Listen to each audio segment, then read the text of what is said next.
आज सकाळी रानात गेले होते, कारण रानातले थोडं काम चालू आहे आमचं म्हणून. परत मग घरी येताना बघा करवंद, ही कच्ची करवंद आहेत, मला खूप आवडतात खायला.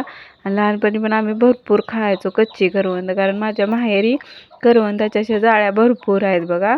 आणि कच्ची करवंद चटणी मीठ टाकून खाल्ली की खूप छान लागतात. पण आता एवढी मुलांना काही जास्त आवडत नाहीत कच्ची करवंद, पिकलेली खातात ते आईकडे गेल्यानंतर.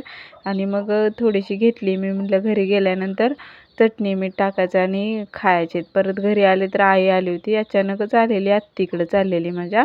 तर म्हटलं मी पण येते, मग आता घरातलं काम झालं तर. कारण माझ्या आत्या आजारी असल्यामुळं आई बघायला चाललेली, तर म्हटलं मी पण येते, मग तुझ्याबरोबर संगतीनंच होऊन जाईल.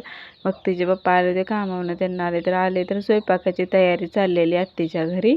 आणि मग परत आत्ती माझी आजारी होती म्हणून तिला बघायला चाललेले. बघा तिच्या हाताला इथं लागलं होतं, आता बरं होत आलंय थोडंसं. ते काय आम्हाला माहिती नव्हतं, मग परत माहिती पडली, आई म्हणली बघून येऊया चल. मी पण मग गेले बघायला, कारण आत्या आजारी आहे म्हटले की मला कसं तरीच वाटतं, असं वाटतं कधीच तिला भेटते म्हणून. आणि भक्तीला परत तिथं गेले, एक मैत्रीण भेटली बघा आत्तीची, परतुंड आहे ते. छान होतं बाळ, एकदम मस्त बोलत होतं. आणि भक्तीला तेवढाच टाईमपास झाला.